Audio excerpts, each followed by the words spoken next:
Years back when I was in graduate school, I took a road trip to drop my ex-boyfriend off at his friend's place in Iowa. It had been a long out-of-state road trip just to pawn him off on the only friends that would take him in. Well worth it, though, to be rid of his abuse and laziness. Anyway, I wasted no time getting back on the road, glad to be alone, although the feeling wouldn't last much longer. About an hour or so on the small highway, I should have made it to the two-lane turnoff towards the main interstate. There weren't any landmarks to pinpoint, and most of the landscape was the same, especially in the dark. Family farmlands, homesteads here and there. By my timing, I shouldn't still be on the straightaway, but I couldn't believe I'd missed the sign and turnoff. I debated turning around, but had the nagging thoughts that 1, I would turn around before coming to the exit, or 2, I would make the U-turn and still be lost as I hadn't come from this direction. I made the decision to go on a bit further, and if I didn't see anything familiar, I would turn around as soon as I could.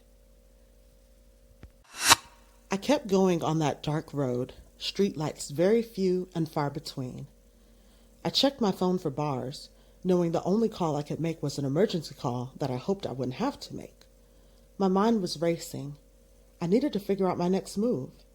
I kept urging myself to go a bit farther, second-guessing the U-turn, when quickly, towering above the trees in my right peripheral vision, the most out-of-place object flashed past. A humongous statue of a Tyrannosaurus Rex. Seriously. I freaked out and pulled into the first driveway on my right. I had to steady my nerves.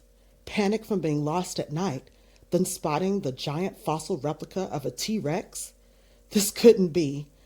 And I knew then, whatever the reality, I couldn't be going the right way.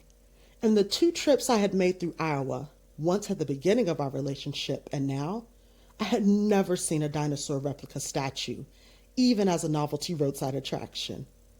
I noped myself right into that U-turn and kept a lookout on the left for that T-Rex in a spotlight. I never saw it again. I knew then that was divine intervention to let me know that I was on the wrong path. No more hesitations. Needless and glad to say, I found the exit I needed and made it back safely to Missouri. I get chills when I think what might have happened to me that night if I had kept going down that dark 2-lane farm road.